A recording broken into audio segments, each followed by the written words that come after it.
Yo, what does it do, everybody? Welcome. This has been very fantasy football forward until now. We're going to do a complete different episode because it is basketball season. It is officially upon us.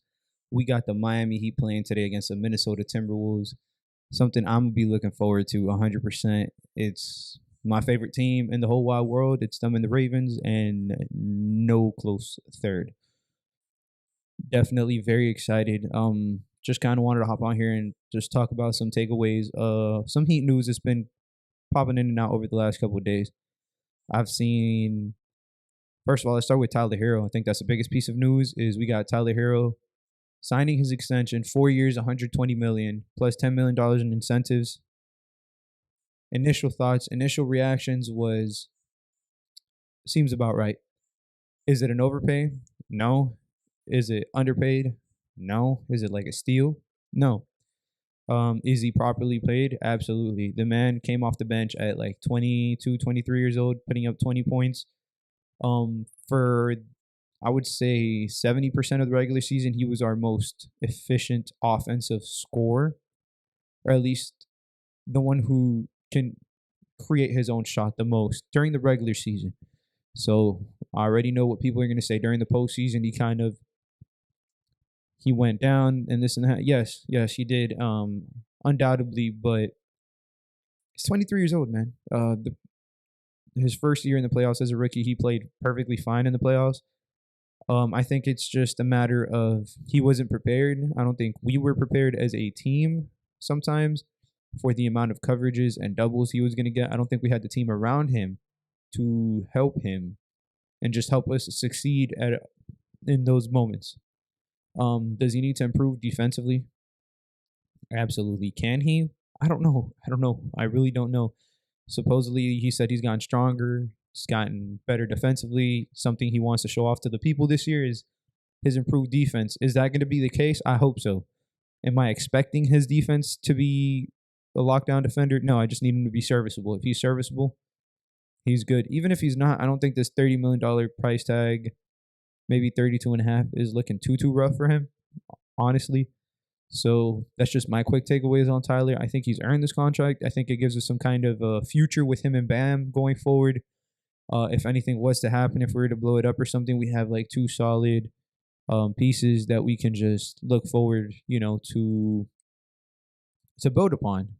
Tyler and Bam, I would say, are two players that you would be happy to build upon. Another thing is, man, we drafted these guys 13 and 14 in the lottery. Like, these players aren't supposed to get these kinds of extensions.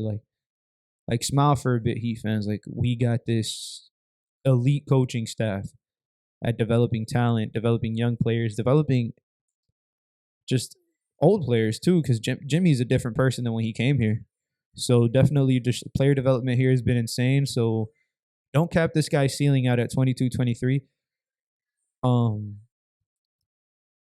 I was anti-trading Tyler for, well, let me not say that. I definitely didn't mind trading Tyler for a couple players. But with that being said, I'm not disappointed he's on the roster. Obviously, if it's KD, rumors for Donovan Mitchell, maybe, yeah, you gotta offer this man up. A couple years ago for Harden, you gotta offer this man up. But with that being said, am I happy he's still on the team? Absolutely. I'm not gonna trash the man. It's a business, man. If you get an improvement and it doesn't really cost you too much outside of one player, then you do it. But in these cases, it didn't. That's why it didn't get done, and I'm happy he is still here. Another player I think people just kind of soured on last year, I think he's going to have a bounce-back season this year. He's going to be Duncan. Fresh off the 5 for 90. Obviously, as soon as you sign a contract, you got those targets on your back. Is he worth the money? Is it overpaid? Yada, yada, yada. Last year, I would say, was Duncan's worst season. Since the first year that he actually played, he barely played. He was a two-way player. But this is definitely his worst season as a professional full-time rotation player. What does that mean for me? It means it's time for him to bounce the fuck back, man. Strus looked elite last year in the minutes that he did. He looked like he did what Duncan could do, just a little bit better. Is that the case? Is Strus a better shooter? I doubt it. I think Duncan provides more in terms of off-balance shooting and off-screen shooting than Strus. they're different players with similar specialties, which is 3-point shooting. With that being said, I think Duncan this year is going to surprise a lot of people. I think he's the only player who has a contract that we could probably trade without giving up our core pieces for the win now and for the future, and still be able to get some decent return back. But I just don't think it will be worth it. I've seen a lot of Jay Crowder to Miami floating around. Love me some boss man. But if you get Jay Crowder, your offense is going to take a big plunge. And I don't think this team is built for that kind. I think it's time that we switch things up just a little bit. So that's kind of my takeaways on the Duncan and stuff like that. But things I'm looking forward to with this preseason game one is Bam, Bam, Bam, Bam, Bam. I feel like I was one of the few people who, and this is people who don't know me. I used to work at the arena. I worked there for 5 years. Go into the practice court, watch them practice from time to time, and like the regular, like the hardwood floor that they played on against the teams, and watch players shoot around when nobody's there, yada yada. Bam can shoot, and I think it's time that he shoots. It's he's not going to get better at shooting threes by not taking those attempts. I think he's a serviceable shooter. So I want to see him shoot threes tonight. I want to see him pull up at least one or two. Just chuck it up there, man. His jumper doesn't look that bad. Is he going to be an elite shooter? Absolutely not. That doesn't happen for a player of, there's very few players who have that kind of talent. But can Bam be, if Bam starts shooting threes, I think this opens up the offense so much more than people can even realize. I think it gives you different rotations that you can use. I think you can throw Yurtseven next to Bam. If Yurtseven can shoot too. I don't know if you guys have been seeing the scrimmage videos. His jumper looks very much improved. By improved, I mean faster. It looks like he went onto the 2K shot creator and he decided to turn his release speed all the way up because he forgot he had it halfway. And I'm here for it because if he can hit that with the faster release, the spacing next to Bam is going to be perfect. Rim protection next to Bam is going to be great too. So I just think it lets Bam be more like kind of like the Bucks use Giannis, just a free roamer on defense, and I think that's going to be scary. So I am all here for Bam and Yurtseven pulling up threes. Hopefully they can play together and they can coexist on the floor. I think last year they didn't want to try it due to injuries, and we had a serviceable 4 rotation with PJ, and I mean supposed to be Morris, but really it was just PJ. We saw some Martin in there. I hope he doesn't start and get majority of the minutes at the 4. I don't think he's exactly that caliber of power forward. I think he's a great player, but I'd rather see him on the wing. This team has a lot of guard talent. Guarded wing talent is very evident from Lowry to Vincent to Herro to Depot to Strus to Duncan. Clearly a lot of guard minutes to go around. So I'm kind of curious how they balance all this out. Not a lot of 4s. The 5s are, you know who they are, Yerk, Bam, and Dedmon. So I'm just curious who plays next to Bam today.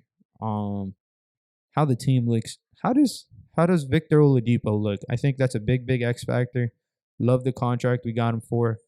So I think this is gonna be an interesting season. Mostly the same team, but schematically this team's gonna be very different. I know the biggest change is you lost PJ, added players like Jovic through the draft, but I think this team, don't just look at it on paper and say it's the same team from last year minus PJ, because we didn't have Oladipo last year.